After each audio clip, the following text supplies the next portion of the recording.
우리가 살다 보면 종종 눈물을 흘릴 때가 있습니다.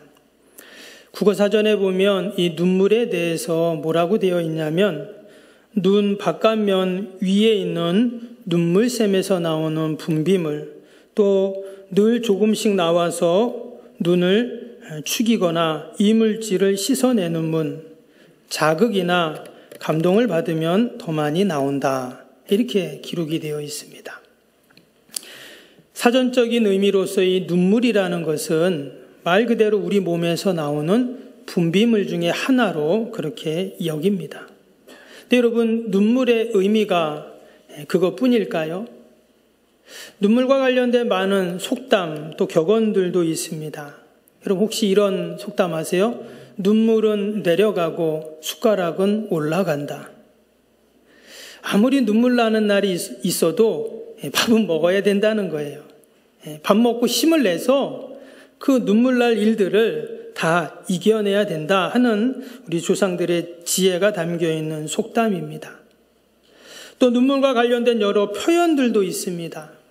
우리가 눈물을 거둔다, 또 눈물을 머금다, 눈물을 짠다, 또 눈물이 앞을 가린다, 눈물이 해프다, 또는 눈물이 글썽인다, 이런 표현들을 우리가 종종 씁니다. 과학자들이 사람들이 언제 눈물이 나오는가를 조사해 보았더니요, 사람이 아프면 눈물이 난답니다. 또 슬퍼도 눈물이 나고요, 양파를 깔 때도 눈물이 납니다. 매우니까. 어떤 분은 양파 깔 때 눈물 안 나는 분도 있더라고요. 그런 분은 좀 독한 분입니다. 또 우리의 몸은 희한해서요, 너무 추워도 눈물이 납니다. 너무 더워도 눈물이 나고요, 서러워도 눈물이 나고, 괴로워도 눈물이 나고, 너무 기뻐도 눈물이 나고, 너무 웃겨도 눈물이 납니다. 또 우리가 감동을 받았을 때 눈물이 납니다. 우리가 매정한 사람을 보면서 야, 저 사람 피도 눈물도 없네, 이런 표현 쓰잖아요. 그래서 때로는 이 눈물을 사랑과 연결을 시키기도 합니다. 아기가 태어나서 가장 먼저 하는 일은 울음을 터뜨립니다. 울지 않으면 어떻게 된 거예요? 큰일 난 거죠, 아기가. 또 우리가 생을 마칠 때 어떤 사람들은 후회의 눈물을 흘리기도 하고, 또 어떤 사람은 감사의 눈물을 흘리기도 합니다. 어찌 보면 우리에게 있어서 이 눈물은 일평생 함께하는 그런 동반자와 같습니다. 왜 서두에 눈물 이야기를 하냐면 오늘 본문에도 바로 이 눈물이 나오기 때문입니다. 바로 장례식장에서 고인의 죽음을 슬퍼하며 흘리는 눈물이죠. 그래서 여러분 33절에 보시면 유족들도 울고 또 문상 사람들도 지금 울고 있습니다. 오늘 이 배경은 예루살렘 건너편에 있는 감람산 기슭에 있던 베단이라는 마을에 나사로라는 사람이 죽어서 바로 장례식을 치르고 있는 내용인데요. 거기에 누가 가십니까? 예수님이 가셨습니다. 그리고는 예수님께서 그 죽음의 소식을 듣고 보고는 우셨다는 내용이 나오죠. 그게 오늘 35절인데요. 35절 보시면 예수께서 눈물을 흘리시더라 하는 말씀이 나옵니다. 지금 예수님이 눈물을 흘리셨어요. 당연히 장례식장 가면 그 유족들을 문상하고 위로하는 차원에서 또 그 고인과의 정과 관계 때문에 눈물을 우리가 흘리게 됩니다. 예수님도 이 나사로와 친분이 있으셨습니다. 그래서 위에 3절과 5절에 보면 이 나사로를 사랑하는 자다 이렇게 표현을 했습니다. 사랑하는 자가 병들었습니다. 이런 표현이 나왔죠. 예수님은 이 사랑하는 사람, 바로 나사로가 베다니에 살고 있는데 예루살렘에 가실 때마다 그 베다니 마을에 꼭 들리셔서 이 나사로 집을 들르셨습니다. 거기서 식사도 하시고 또 유하기도 하셨죠. 왜? 그와 좋은 관계가 있었기 때문입니다. 그런데 그가 지금 죽었다는 이야기를 듣고 예수님이 큰 상심 또 슬픔을 가지셨어요. 좀 눈물을 흘리셨습니다. 여러분 성경에 보면 예수님이 좀처럼 눈물을 흘렸다는 내용이 별로 안 나옵니다. 마지막에 예루살렘을 보시고 우셨다 이런 장면은 나오는데 눈물을 흘리셨다 이런 내용들이 구체적으로 나오는 데가 없는데 이 나사로의 장례식장에서는 예수님이 눈물을 흘리셨어요. 근데 예수님의 이 눈물은 좀 특별한 눈물이었습니다. 서두에 말씀드린 것처럼 우리가 인생의 어려움을 당할 때 또는 슬플 때 눈물을 흘립니다. 아니면 양팔을 깔 때도 눈물이 나고 또 너무 기쁘고 즐거워도 눈물을 흘리기도 합니다. 여러분, 사랑하는 가족들, 또 형제들, 친구들, 그 죽음 앞에 우리가 눈물을 흘리잖아요. 예수님도 지금 눈물을 흘리고 계시는데 겉으로 보기에는 그 유족들을 위로하면서 고인에 대한 정 때문에 슬퍼하시는 눈물 같지만 예수님의 눈물에는 또 다른 의미가 있었다는 겁니다.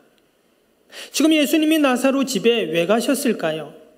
당연히 장례식이 있으니까 문상을 갔습니다. 그런데 예수님은 또 다른 이유가 있으셨는데 바로 인간의 생사를 주관하시는 우리 주님께서 나사로를 살리기 위해 나사로 집에 가셨습니다. 앞에 3절에 보면 어떤 연유에서인지 지금 이 나사로가 병이 들게 됩니다. 그래서 그의 누이들이 예수님께 사람을 보내서 전가를 지금 보낸 거죠. 이에 그 누이들이 예수께 사람을 보내어 이르되 주여 보시옵소서 사랑하는 자가 병들었나이다 하니. 지금 예수님께 나사로가 병이 들어서 이렇게 어려움을 당하고 있는데 와서 좀 도와달라는 이야기를 지금 한 것입니다. 이 마르다와 마리아는 예수님의 능력을 누구보다 잘 알고 있었죠. 그동안 수많은 병자들을 고치시고 치유하시는 그 예수님을 보았기 때문에 예수님이 지금 빨리 오시면 우리 오빠도 고칠 수 있다. 지금 이렇게 생각하고 전화를 보낸 것입니다. 근데 예수님께서 다른 사람은 몰라도 누구보다 사랑하고 좋은 관계가 있었던 나사로 당연히 예수님이 빨리 오셔서 고쳐주실 줄 아는데 근데 이어지는 말씀을 보면 다른 사람들은 다 고쳐주고 빨리 오시는데 이상하게 예수님이 그 이야기를 듣고 나서도 며칠을 더 있던 곳에 유하십니다. 그래서 결국 예수님이 뭐라고 하셨냐면 4절에 보면 그건 죽을 병이 아니다 이런 얘기를 하세요. 근데 지금 나사로 집은 어떻습니까? 그 나사로의 병세가 계속 지금 심해지고 있잖아요.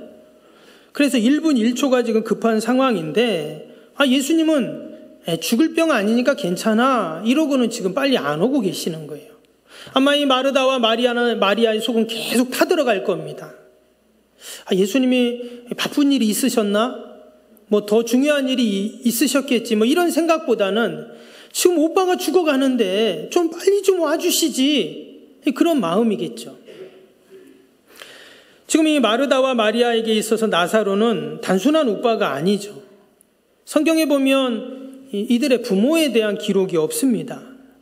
그리고 지금 나사로의 집이라고 이야기했잖아요. 그러니까 아마도 일찍이 부모님이 돌아가셨거나 그들은 고아일 확률이 많습니다. 그런 상황에서 이 오빠가 지금 죽는다. 이 누이들에게는 너무나 고통스러운 일이죠. 때문에 예수님이 한시 빨리 오셔서 좀 고쳐주셔야 되는데 안 오는 거예요. 결국 어떻게 됐습니까? 나사로가 죽었어요.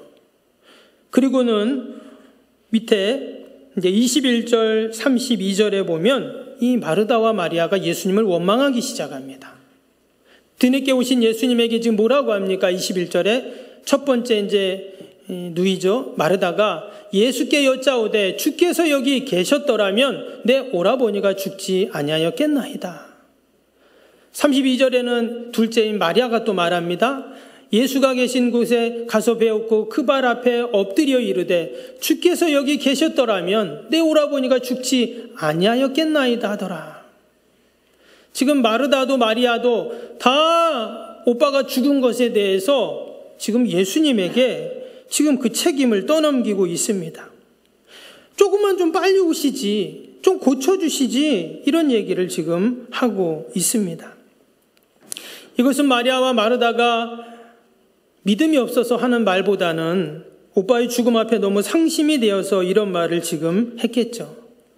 예수님은 마리아와 마르다 얘기를 듣고 나서 35절에 이제 눈물을 그래서 흘리신 것입니다. 근데 말씀드린 것처럼 예수님의 눈물의 의미는 또 다른 의미가 있다고 했죠. 먼저는 이 모든 문제와 상황을 해결하는 키워드가 뭐였냐면 사랑이었습니다.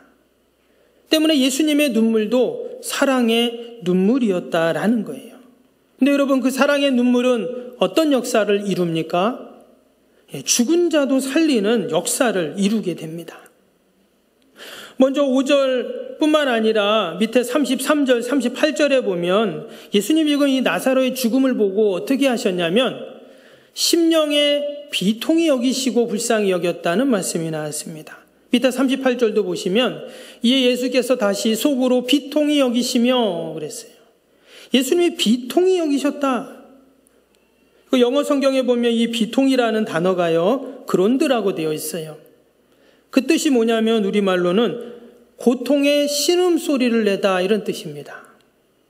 그러니까 예수님이 그냥 눈물을 흘리시는 게 아니라 그 죽음을 보시면서 고통의 신음소리를 내면서 눈물을 흘리셨어요. 우리가 그냥 우는 게 있고 정말 신음소리까지 내며 우는 게 있잖아요. 예수님이 지금 나사로의 죽음을 보시면서 너무 고통스럽고 괴로워서 신음소리 내며 우셨다는 거예요. 분명히 예수님께서는 나사로가 그 죽을 병에 걸려 고통당하는 그 시간들을 생각하셨을 거예요. 마지막까지 그 숨이 넘어가는 순간까지 예수님을 찾고 예수님께 기도하고 예수님의 이름을 불렀을 그 나사로를 생각하니까 예수님은 너무 마음이 아팠던 것입니다. 앞에 나온 것처럼 나사로는 누구보다 예수님을 사랑한다 했죠. 또 예수님도 누구보다 나사로를 사랑하셨습니다. 때문에 예수님이 흘리신 눈물은 사랑의 눈물이에요. 여러분, 사랑의 눈물에는 기적이 일어나는 줄로 믿습니다. 우리가 자식들을 위해서 우리 부모가 기도를 합니다. 근데 여러분, 자식을 위한 기도가 왜 능력이 있을까요? 그것은 바로 자식을 향한 뜨거운 눈물의 기도가 있기 때문입니다. 아무 사심 없이 오직 사랑의 눈물로만 기도가 드려지기 때문에 어머니의 기도 또 아빠의 기도가 힘이 있고 능력이 있어요. 기독교 역사 가운데 중요한 두 사람이 있죠. 사도 바울과 초대 교부였던 어거스틴입니다. 우리가 사도 바울에 대해서 너무 잘 알죠. 근데 어거스틴은 정말 우리 기독교 역사에 아주 큰 족적을 남긴 사람입니다. 그가 만든 신학, 교리, 여러분 지금까지 그것을 인용하고 토대로 지금의 기독교 교리들이 세워지고 있어요. 근데 아는 것처럼 이 어거스틴은 젊은 날 방탕한 생활을 하잖아요. 나중에 마니교라는 이단에 빠져서 스스로 목숨을 끊으려고까지 했어요. 그런데 그 어거스틴이 어떻게 회심하고 기독교 역사 가운데 없어서는 안 되는 한 사람이 되었는가? 바로 그 아들을 위해서 눈물로 기도했던 어머니 모니카 때문이었어요. 그래서 그의 고백록을 보면 자신을 위해 일평생 눈물로 기도했던 그 어머니의 사랑의 기도가 없었다면 나는 있을 수 없다. 재차 그런 이야기를 합니다. 이처럼 여러분, 사랑은 사람을 변화시킬 뿐만 아니라 역사를 바꾸는 그런 기적을 일으킵니다. 지금 예수님의 사랑의 눈물은 나사로 가족을 위로하기 위한 눈물이기도 했지만 바로 나사로를 살리는 원천이 되었습니다. 원래 예수님은 지금 베다니에 가시면 안 됩니다. 유대로 가시면 안 돼요. 이전에 어떤 일이 있었냐면 그 유대 사람들이 예수님을 돌로 쳐 죽이려고 하는 일이 있어서 피신을 하신 상태입니다. 그래서 어떤 학자들은 나사로가 죽었다는 소식을 듣고도 예수님이 빨리 가지 않은 것은 또다시 죽음을 맞이할 수 있다라는 정치적인 목적 때문에 안 가셨다, 이렇게도 해석을 합니다. 그러나 그것은 인간적인 해석이죠. 정말 그렇다면 지금 예수님은 나사로 집에 가면 안 되죠. 근데 예수님이 뭐라 하셨냐면 위에 7절에 이런 말씀이 나와요. 그의 제자들에게 이르시되 유대로 다시 가자. 그랬더니 제자들이 8절에 이런 말합니다. 제자들이 말하되 라삐여 방금도 유대인들이 돌로 치려 하였는데 또 그리로 가시려 하나이까. 그러니까 지금 유대로 가면, 베다니로 가면 어떤 일을 당할지 모르는 거예요. 그런데 예수님이 지금 가십니다. 왜? 사랑 때문에. 그 나사로를 사랑하셨기 때문에 가시는 거예요. 여러분, 그래서 사랑은 죽음보다 강하다 이런 말 하잖아요. 사랑하시니까. 여러분, 동일하게 저와 여러분은 다 주님의 사랑 가운데 우리가 사는 줄로 믿습니다. 오늘부터 사순절, 지난주 수요일부터죠. 제 수요일이 시작되면서 사순절이 이제 시작이 되었습니다. 부활절 전까지 주일을 뺀 40일을 우리가 사순절이라고 이야기하잖아요. 이 사순절은 주님의 고난을 묵상하는 절기입니다. 그러면서 우리가 나를 향한 주님의 사랑을 경험하는 절기이기도 하죠. 하나님의 나를 얼마나 사랑하셨는지 우리가 이미 알고 있지만 이 사순절을 보내면서 다시 한번 깊은 주님의 사랑을 경험하는 여러분 은혜가 있기를 축복합니다. 이처럼 예수님의 눈물은 사랑의 눈물이었고요. 또 예수님의 눈물은 감사의 눈물이었습니다. 오늘 38절에 보면 예수님께서 이 나사로의 죽음을 비통히 여기시기만 한 것이 아니라 이제 어디로 가냐면 그 나사로의 시신이 있는 무덤으로 지금 가십니다. 여러분, 이스라엘의 무덤은 우리나라 무덤과 좀 다릅니다. 우리는 사람이 죽으면 이렇게 땅을 파서 분봉을 만들거나 화장을 하지만 이 유대인들은 당시 어떻게 했냐면 큰 바위가 있으면 바위를 파요.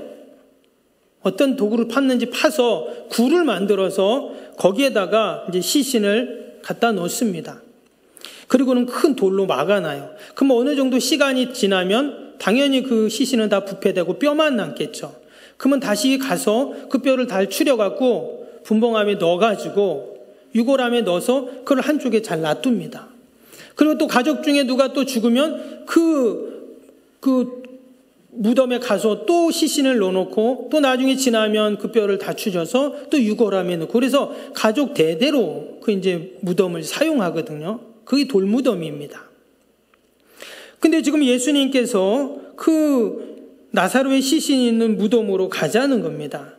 그리고는 뭐라고 하셨어요? 돌을 옮겨 놓아라 이런 말씀을 지금 하고 계십니다.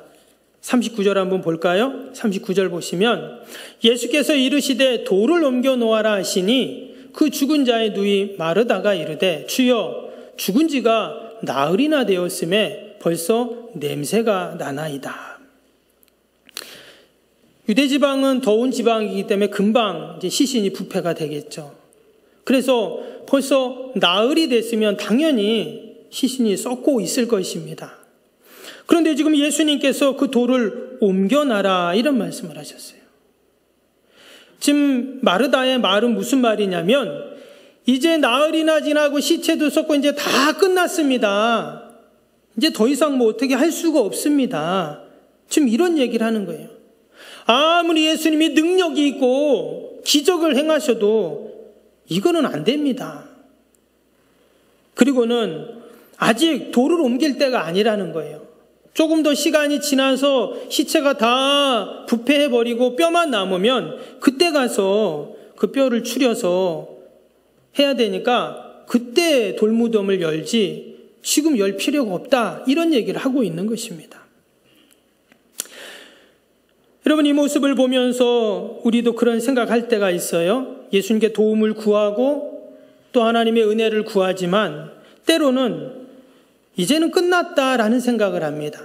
더 이상 이거는 해결될 수 없다라는 생각을 해요. 그래서 우리 앞에 있는 그 돌을 옮기려고 하지 않는다는 것이죠. 예수님이 이런 절망의 상황, 포기할 수밖에 없는 상황에 지금 와 계신 것입니다. 그리고는 뭐라고 하신다고요? 돌을 옮겨놔라. 이렇게 지금 말씀하고 있어요. 예수님의 그 강력한 권고 앞에 결국 사람들은 돌을 옮겼습니다. 그리고는 예수님이 나사로야 나오라 이렇게 소리를 지르시죠. 그게 이제 43절에 나오죠. 이 말씀을 하시고 큰 소리로 나사로야 나오라 이 부르셨어요. 아마 그 무덤 옆에 있었던 사람들은 깜짝 놀랐을 겁니다. 아니, 왜 예수님이 이제 시신이 다 썩고 냄새 나는데 왜 무덤까지 가자고 했지? 하고는 그 앞에까지 온 사람들이 얼마나 깜짝 놀랐었겠어요. 무덤을 향해서 나사로야 나오라 이렇게 소리를 지르시니까. 우리가 여기서 또 한 가지 의문이 생기죠. 왜 예수님께서 돌을 옮기라고 하셨을까? 돌을 옮기지 않으면 나사로가 살지 못하나? 여러분, 예수님은 창조주 하나님이십니다. 말씀 한마디로 온 우주 만물을 만드시고 생명을 주관하시고 운행하시고 섭리하시는 분이시죠. 이런 막혀있던 돌도 예수님께서 옮겨져라 하면 옮겨질 겁니다. 그 갈릴리 바다를 잔잔하라 고요하라 하니까 잔잔해졌잖아요. 그 돌을 만드신 분이 예수님이신데 예수님이 돌을 옮기실 뿐만 아니라 그 바위를 산산조각 내실 수 있는 분이세요. 그런데 왜 예수님이 사람들에게 돌을 옮겨 놓아라 이렇게 말씀하셨는가요? 그것은 바로 우리가 의지를 들여서 주님의 역사를 소망하기를 원하신다는 거예요. 여러분, 지금 사람들의 마음이 어떻습니까? 다 마르다와 같은 마음이에요. 이제 다 끝났다는 거예요. 썩어서 냄새나고 있고 더 이상 이제 오빠가 살아날 가능성은 전혀 없는 것이죠. 거기에는 눈물만이 필요합니다. 절망의 눈물, 실망의 눈물, 슬픔의 눈물만 필요하죠. 그런데 예수님은 돌을 옮겨 놓으라는 거예요. 그리고는 나사로야 나오라 소리를 치십니다. 이것은 죽은 나사로만을 향해서 소리 지르신 것이 아니라 바로 그 앞에 있었던 절망의 무덤 안에, 슬픔의 무덤 안에, 포기의 무덤 안에 있던 수많은 사람들을 향해 외치신 것이에요. 그러면서 너희들 앞에 있는 돌도 다 옮겨놔라 이런 말씀인 거예요. 동일하게 이 시간도 저와 여러분을 향해서 우리 주님은 말씀하십니다. 우리는 시신이 썩어서 냄새 나는지 나흘이나 지났습니다. 주님 앞에 말하지만 주님은 여전히 돌을 옮겨놔라 말씀하세요. 주저하지 말고 낙심하지 말고 포기하지 말고 그 사건 앞에서 주님만 의지하라 하는 말씀인 줄로 믿습니다. 근데 돌을 옮겨놓은 이후에 그리고 나사로가 살아나기 전에 여러분 어떤 일이 있었죠? 그게 오늘 41절에 나옵니다. 41절을 보시면 41절입니다. 돌을 옮겨 놓으니 예수께서 눈을 들어 우러러 보시고 이르시되 아버지여 내 말을 들으신 것을 감사하나이다. 지금 예수님의 감사 기도죠. 돌을 옮겨 놓고 예수님께서 하나님께 감사의 기도를 드리고 난 다음에 나사로야 나오라 했더니 나사로가 살아난 거예요. 지금 예수님께서 감사의 기도를 드린 이후에 이런 놀라운 살아나는 역사가 일어났습니다. 여러분, 죽은 나사로가 살아난 이 사건은 바로 죽음을 이기시고 부활하신 주님의 그 놀라운 부활의 사건을 예표하는 너무나 중요한 일이었어요. 근데 그 바로 앞에 뭐가 있었다고요? 감사가 있었다는 거예요. 그럼 혹이나 내가 지금 내 의지를 들여서 돌은 옮겨 놓았습니다. 그러나 여전히 해결되지 않는 인생의 문제들이 있다면 여러분 감사하시길 바랍니다. 아멘. 우리 예수님도 감사 기도를 하셨어요. 여러분, 돌을 옮겨 놓으니 얼마나 더 시체 썩은 냄새가 나겠습니까? 근데 거기에 감사를 하는 거예요. 사람들의 그 이상한 비웃음과 조롱의 눈빛이 지금 다 예수님을 향할 겁니다. 지금 뭐 하는 거야? 지금 장례를 치르고 있는데 또 뚜껑을 열어가지고 시신을 왜 지금 보자는 거야? 늦게 와가지고. 이렇게 얘기하지 않겠어요? 그런데 예수님은 감사하고 계세요. 여러분, 죽음의 현장에서 감사할 수 있다면 모든 거 감사할 수 있습니다. 아멘. 주님 우리에게 그걸 지금 보여주고 계세요. 특별히 사순절 기간 동안 우리가 주님의 그 십자가의 고난을 묵상하고 동참해야 되는데 그냥 우리가 고개 숙이고 슬퍼만 하면 되는가? 이것은 1차원적인 모습입니다. 더 나아가서 우리가 하나님께 감사하고 경배하고 찬양하고 믿음으로 나아갈 때 여러분 이 사순절을 지나 아름다운 주님의 부활을 우리가 경험하게 될 줄로 믿습니다. 이제 3월달이 시작이 되었죠. 온 대지 위에 새싹이 피어나고 이제 가지에도 꽃봉오리들이 조금씩 나오고 있습니다. 여러분 지난 겨울 아무리 추워도 봄바람을 막을 수는 없습니다. 아무리 거친 고난도 사랑의 눈물, 감사의 눈물 앞에서는 다 녹아내립니다. 여러분 이제 한두 주 지나면 온 대지에는 꽃들이 만발할 것입니다. 나사로의 무덤 앞에서 예수님이 흘리신 사랑과 그 감사의 눈물이 부활의 꽃으로 활짝 피었습니다. 동일하게 우리 자녀들을 향한 우리 부모님의 눈물의 기도, 또 주님의 몸된 교회를 향한 사명자의 기도, 눈물, 또 이 나라 민족을 향한 우리 성도들의 눈물이 여러분 아름다운 꽃으로 활짝 필 줄로 믿습니다. 여러분 어제가 무슨 날입니까? 경칩이었잖아요. 겨울잠에서 깨어난다고 하는 경칩입니다. 우리가 코로나19로 다 움츠려져 있는데 우리의 신앙도 기도도 사명도 여러분 다시금 깨어날 수 있기를 바랍니다. 나사로를 살리셨던 우리 주님께서는 나를 살리십니다. 우리의 자녀를 살리시고 우리의 가정과 일터와 우리 교회와 한국교회를 분명히 살리실 줄로 믿습니다. 이미 죽은 것도 살리신 우리 주님께서 살리지 못할 것이 없어요. 우리가 사순절 기간 동안 살리시는 우리 하나님을 경험하는 여러분 저와 여러분이 다 되시기를 주님의 이름으로 축복합니다.